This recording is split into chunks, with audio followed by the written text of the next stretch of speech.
MDH biryani મસાલા, પારંપરિક બિરયાનીનો અસલી સ્વાદ. असली मसाले सच सच MDH રાજ્યમાં 2 દિવસ બાદ ઠંડીમાં વધારો થશે. રાત્રિનું તાપમાન ઘટતા ફરી ઠંડી વધશે. દરિયાઈ વિસ્તારમાં ભેજનું પ્રમાણ વધતા ઠંડીમાં થશે વધારો.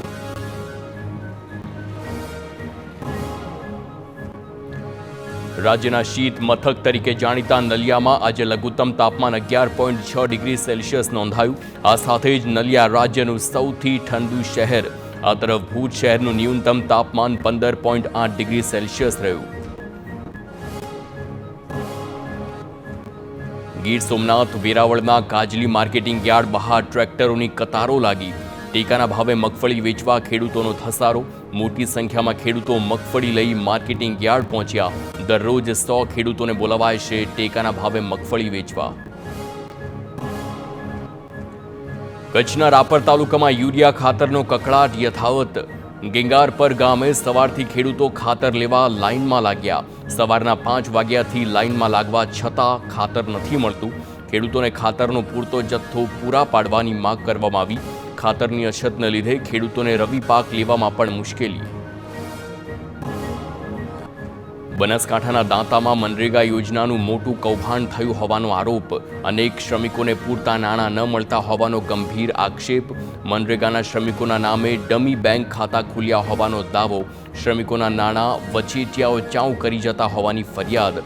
અસરગ્રસ્ત શ્રમિકોએ ડીડીઓને લેખિત અને મૌખિક ફરિયાદ કરી. મનરેગા યોજનામાં કૌભાંડના આક્ષેપ પર સાંસદ ગેનીબેન ઠાકોરનું નિવેદન. કહ્યું, કોન્ટ્રાક્ટર અને અધિકારીઓની સાંઠગાંઠથી ભ્રષ્ટાચાર થયો છે. શ્રમિકોના બેંક ખાતાની માહિતી મેળવી નાણાં પડાવી લીધા. વિધાનસભામાં આધાર પુરાવા રજૂ કરવા છતાં કાર્યવાહી નથી થઈ. શ્રમિકોને બદલે મશીનરીનો ઉપયોગ કરી ભ્રષ્ટાચાર થાય છે.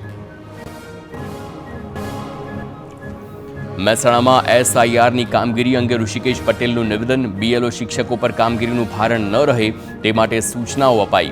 કોઈ પણ BLO પર પ્રેશર ન કરવું. અધિકારીઓને ફરિયાદો સાંભળી તરત જ નિરાકરણ લાવવાની સૂચના. સરળતાથી કામગીરી પૂર્ણ કરવા રાજ્ય સરકારની કવાયત. અમરેલીમાં BLOની કામગીરી કરતા શિક્ષકે રાજીનામાની ચીમકી આપી. શિક્ષક ઇન્દ્રકુમાર કાનપરિયાએ રાજીનામાના પત્ર લખીને વાયરલ કર્યો છે. રાજીનામા પાછળ કામના વધુ ભારણને કારણભૂત ગણાવ્યું. પત્રમાં લખ્યું, સવારે 5 થી રાત્રે 1 વાગ્યા સુધી BLOની કામગીરી કરું છું. પરિવારનું ધ્યાન નથી રાખી શકતો અને હાઈપર ટેન્શનમાં રહું છું.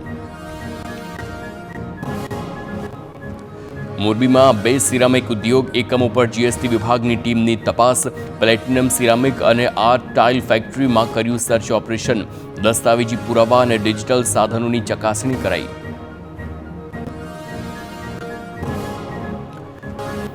સાબરકાંઠાના હિંમતનગરમાં પોલીસ પરિવારે કોંગ્રેસના ધારાસભ્ય જિગ્નેશ મેવાણી સામે વ્યક્ત કર્યો રોષ. પરિવારે આક્રોશ રેલી કાઢીને મેવાણીએ પોલીસ માટે વાપરેલા શબ્દો સામે સખત વાંધો દર્શાવ્યો. શહેરના અહિંસા સર્કલ સુધી યોજી રેલી. જિગ્નેશ મેવાણીએ દારૂ અંગે કાર્યવાહી બાબતે પોલીસને તેમના પટ્ટા ઉતારી નાખવાનું આપ્યું હતું નિવેદન.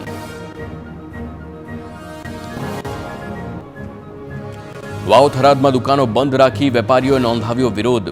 વડગામના ધારાસભ્ય જિગ્નેશ મેવાણીના નિવેદન સામે વેપારીઓમાં આક્રોશ. થરાદમાં દારૂના વેચાણ અંગે મેવાણીએ પોલીસ પર કર્યો હતો આક્ષેપ. થરાદના વેપારીઓ આવ્યા પોલીસના સમર્થનમાં. જિગ્નેશ મેવાણીના નિવેદનને વખોડી ધંધા રોજગાર બંધ રાખી વેપારીઓએ વિરોધ નોંધાવ્યો. ગઈકાલે વાવ થરાદમાં ધારાસભ્ય જિગ્નેશ મેવાણીએ પોલીસ સ્ટેશન ગયા હતા અને દારૂના વેચાણ સામે પોલીસની કામગીરી સામે સવાલ ઉઠાવ્યા હતા.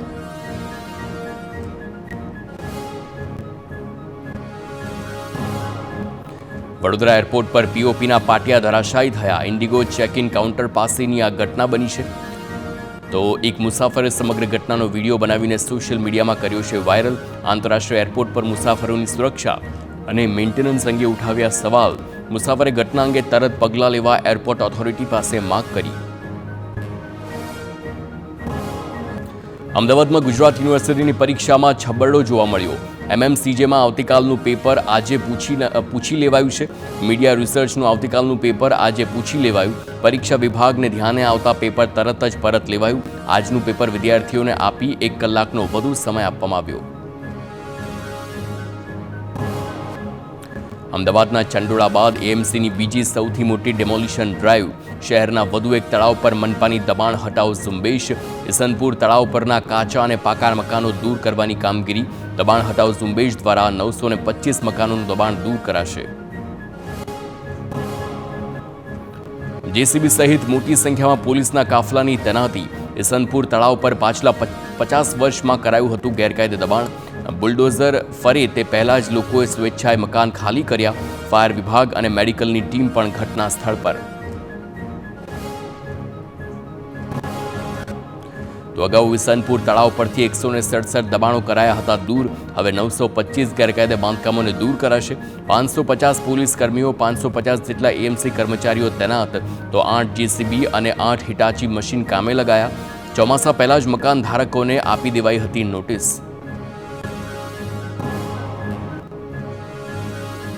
ભરૂચની કલેક્ટર કચેરી બહાર લાગેલા વાયુ ગુણવત્તા દર્શાવતા ડિસ્પ્લેમાં ખરાબી થઈ છે. શહેરમાં વાયુ ગુણવત્તા આંક 513 પર પહોંચેલા દર્શાવતા લોકો ચિંતામાં મુકાયા. આસપાસ ઇન્ડસ્ટ્રીયલ એરિયા આવેલો હોવાથી એર ક્વોલિટી ઇન્ડેક્સ વધ્યો હોવાનું લોકોએ માન્યું છે. સામાજિક આગેવાનોએ તપાસ કરતા ગુણવત્તા આંક 500 નહીં પરંતુ 200 હોવાનો ખુલાસો થયો. વાવથરાદના ઠાકોર સમાજના સાંસદ ગેનીબેન ઠાકોર અને સમાજ સુધારણા અંગે મળેલી બેઠકમાં સાંસદે કહ્યું, લગ્નમાં ખોટા ખર્ચ ઘટાડો, શિક્ષણ પાછળ ખર્ચ કરો, આગામી પેઢીનું ભવિષ્ય સુધારવા બચત કરી શિક્ષણ પર ખર્ચ કરો. બાબર તાલુકાના લુણસીલ ગામમાં મળેલી ઠાકોર સમાજની બેઠકમાં ગેનીબેન ઠાકોરે સમાજને અપીલ કરી. મુખ્યપ્રધાન ભૂપેન્દ્ર પટેલે જામનગરમાં 622 કરોડથી વધુની વિવિધ 69 વિકાસ પ્રકલ્પોની ભેટ આપી. મુખ્યપ્રધાનના હસ્તે જામનગરમાં સૌરાષ્ટ્રના સૌથી લાંબા ફ્લાયઓવર બ્રિજનું લોકાર્પણ કરવામાં આવ્યું. MP શાહ મેડિકલ કોલેજ ખાતે ગર્લ્સ હોસ્ટેલનું પણ લોકાર્પણ કરાયું. જામનગરના કાર્યક્રમ દરમિયાન હળવા અંદાજમાં જોવા મળ્યા CM. વાત કરતા CMએ મનપાને ટકોર કરી. જામનગરમાં હું જે જગ્યાએ ગયો ત્યાં સફાઈ હતી. હું આવું ત્યારે જ સફાઈ થાય છે એવું તો નથી ને? તમે બધા હસો છો એટલે મને તો એવું લાગે છે કે સફાઈ અંગે નાગરિકોએ પણ સભાનતા કેળવવી જોઈએ.